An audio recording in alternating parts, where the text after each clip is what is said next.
The Lord be with you. And with your spirit. A reading from the Holy Gospel according to Saint Luke. Glory to you, O Lord.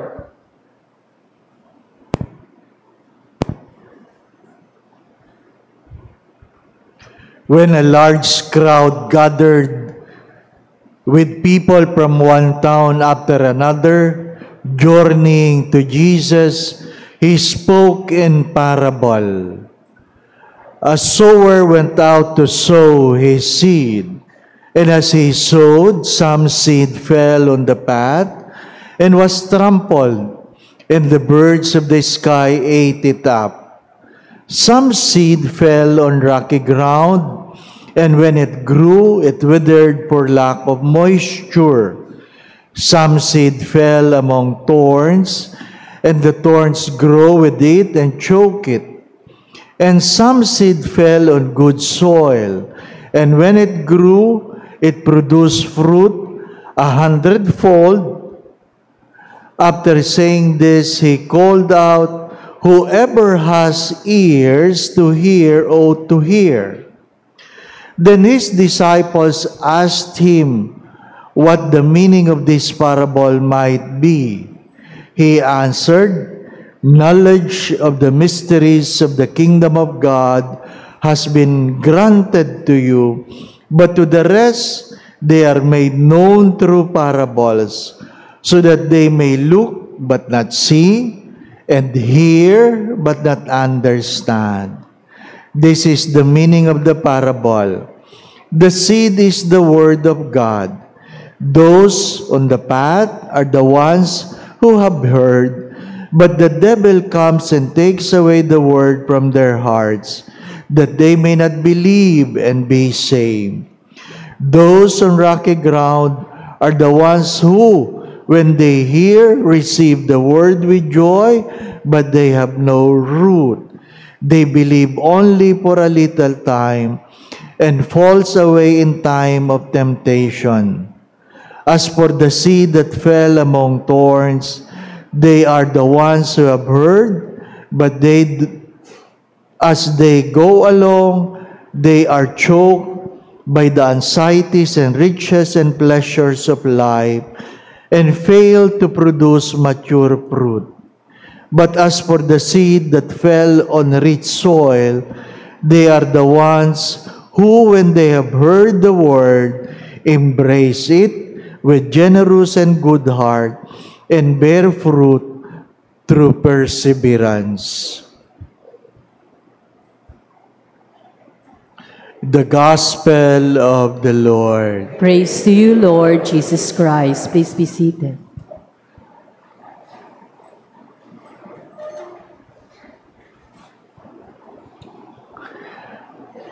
Parang tayo yung simula ng Ebanghelyo. A large number of people gathered from everywhere. Ano po?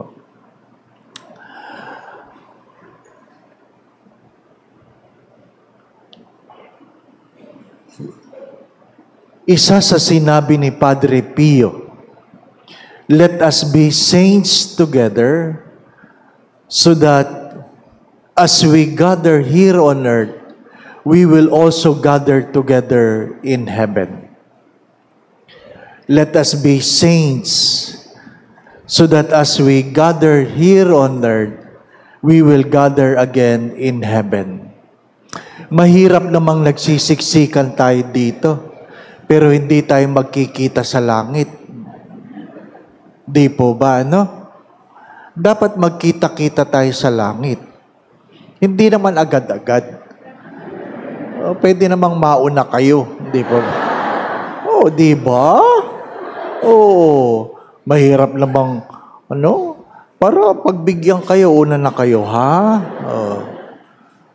We gather, not for the sake of gathering, but knowing that when we gather together in the name of the Lord, hopefully we will gather again in the same name in heaven, where there is no more sickness, no more hunger, no more tears, no more tiredness, no more problem.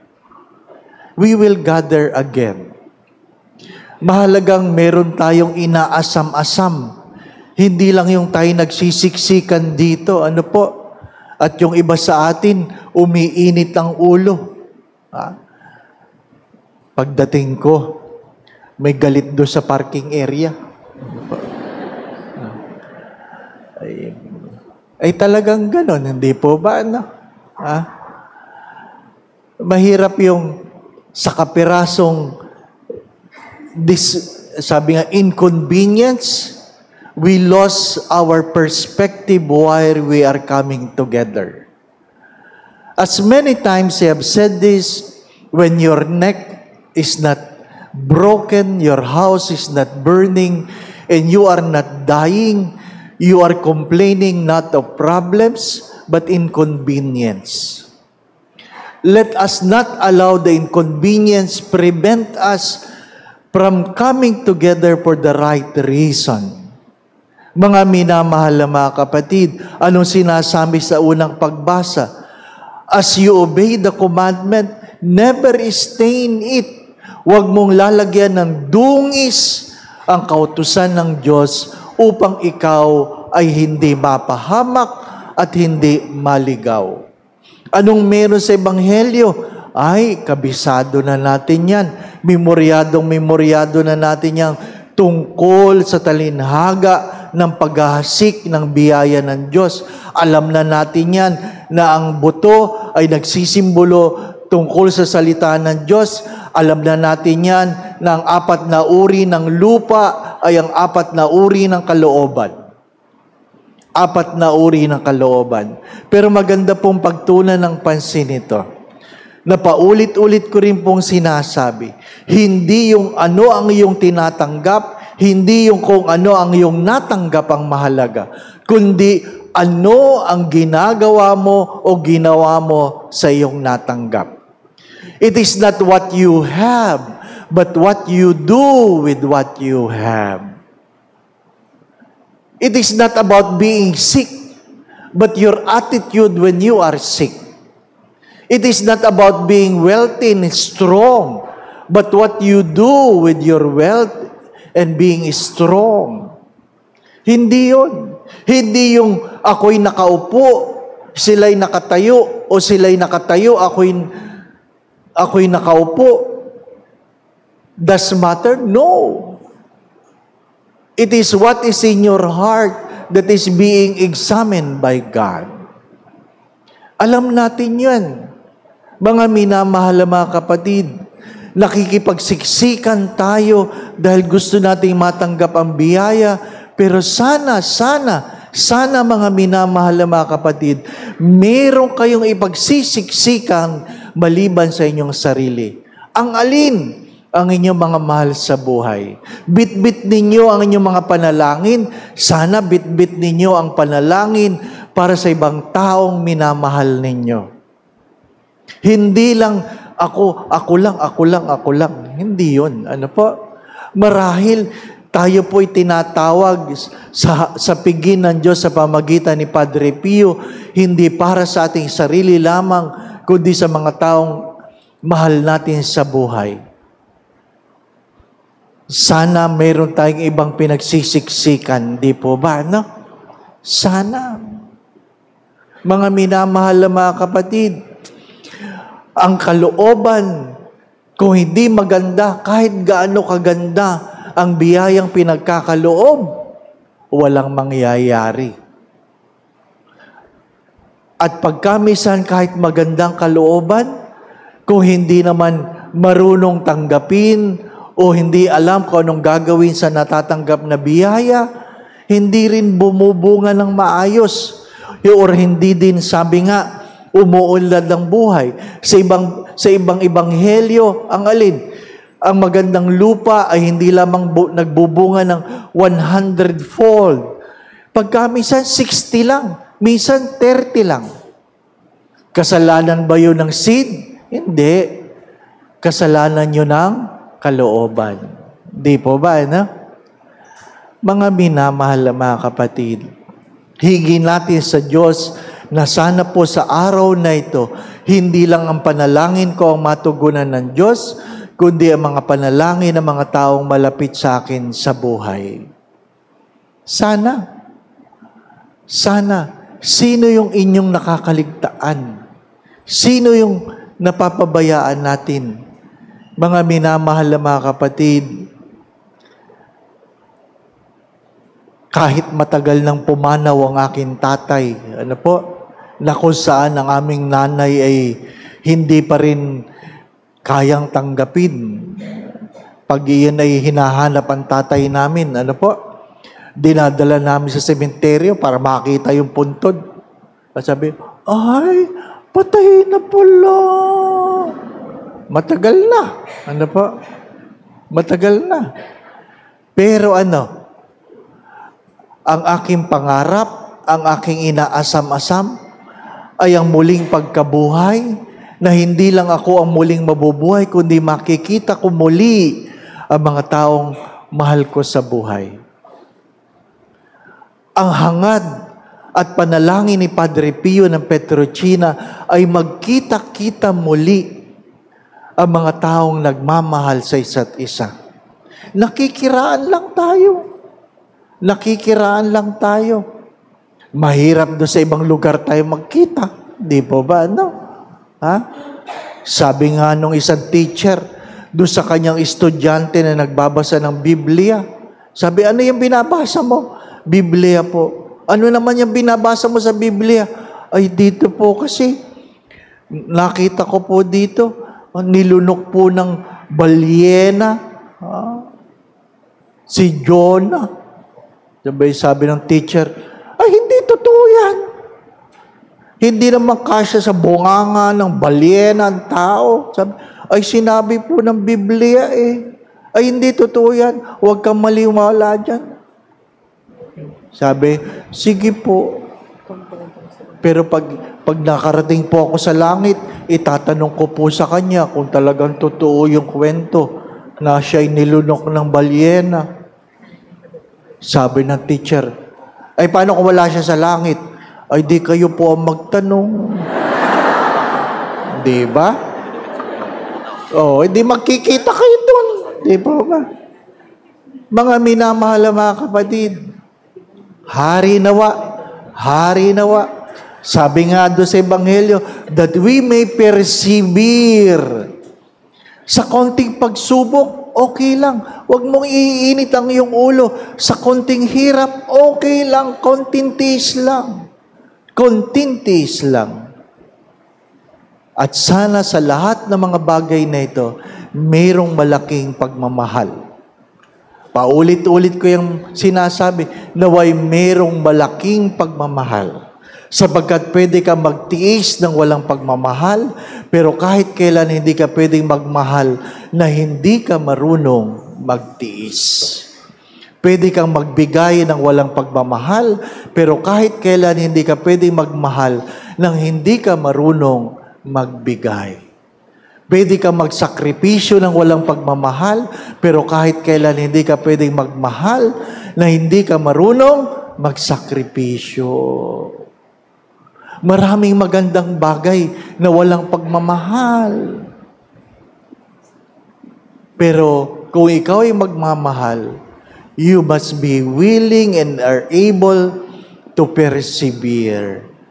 Kaya nga, madalas ko rin sinasabi, ang iyong mga pagtitiis ay pagpapakita ng lalim ng iyong pagmamahal. Lalim ng iyong pagmamahal. Mga minamahal ko mga kapatid, hindi naman perpekto ang buhay. Kasi hindi naman nangako ang Diyos na tayo ay maging perpekto. Hindi rin tungkol sa haba ng buhay. Kasi ang Diyos, 33 years lang. Hindi po ba? Kaya kung kayo ay more than 33 years, mas mahaba ang buhay nyo kaysa sa Diyos. Hindi po ba? Halata naman sa mga mukha ninyo. More than 33 years ago. Ano po? Ibig sabihin, pag tayo ay nakatanda sa mundong ito, higit tayo pinagpala ng mahabang buhay. Meron tayong higit na dahilan para magpasalamat. As I always say again, let gratitude rule your life in spite of, because the secret of a happy life is a grateful spirit. Not all happy people are grateful people, but all grateful people are happy people. My dear friends, my brothers and sisters, it has been my prayer as I drive coming here that all of you will receive according to the goodness of God, the blessing that He is in store for you. Hindi yung ganda ng iyong kalooban, kundi ayon sa ganda ng kalooban ng Diyos, matanggap mo nawa ang biyayang iyong inaasam-asam. Nasa loob ka man ng simbahan, nandun ka man sa labas, naway matanggap ninyo ang inyong inaasam-asam. Matanggap ninyo ang inyong hinihingi. Naway matanggap ninyo ang inyong mga pinagdadasal. At hari nawa, kung ipinagsisiksikan ninyo, hindi lamang ang inyong mga sarili, matanggap nawa ng taong ipinagsisiksikan ninyo ang kanila mga panalangin. Amen.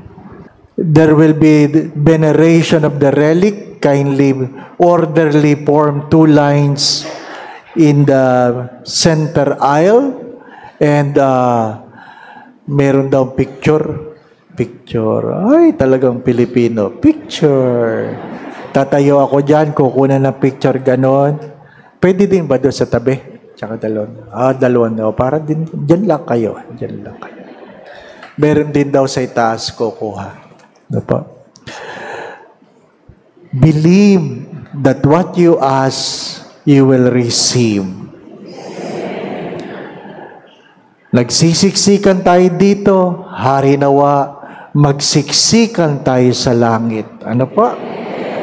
Una-una lang yan. The Lord be with you. And with your spirit. Bow your heads and pray for God's blessing. Nawa sa kapistahan ni Padre Pio na Petrocina, idulog nila tayo sa Diyos, niya tayo sa Diyos, at hingi sa Diyos ang pagpapala na ang bawat isa ay ingatan, ilayo kayo ng Diyos sa lahat ng uri ng kapahamakan. Patuloy kayong pagkaluban ng kalakasan, kalusugan, at kung anuman ang inyong mga karamdaman, sa makapangyarihang pangalan ni Jesus na taga Nazaret, hilumin kayo, lunasan kayo, pagkaluban kayo ng kagalingan. Naway patuloy kayong gabayan sa lahat ng inyong mga iniisip at ginagawa. Kung meron man kayong pinagdadaan ng suliranin o problema sa buhay, tuwangan nawa kayo ng Diyos. Alisin ang iyong mga pagkatakot at pangamba.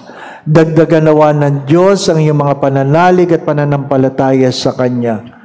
Nawa ang iyong mga pamilya saan man naroroon ay pagharian ng Diyos ng pagmamahalan, pagkakaisa, pagkakasundo-sundo, kapayapaan, kasayahan, puspos ng pag-ibig at kasaganahan. Kung ano man ang inyong mga panalangin, naway may pagkaloob sa inyo ng Diyos ang kahilingan ng inyong mga puso. Kung ano man ang makabubuti, makababanal, makasasaya, makauunlad, makasasagana ng inyong mga buhay, may pagkaloob nawa ito sa inyo ng Diyos. Sa tulong at panalangin mga banal, lalong-lalo na ng mahal na Birhen, gayon din ni San Jose, ang tapat niyang esposo, ang ating patron, Santa Maria Goretti, gayon din ang kapistahan ni Padre Pio ng Petrocina. Kayo ang inyong mga pamilya ay Kanyang pagpalain sa ngalan ng Ama at ng Anak at ng Espiritu Santo. Amen. Naihandog na natin ang Santa Misa, patuloy nating mahalin ang Diyos. Alleluia, Alleluia. Thanks be to God. Alleluia.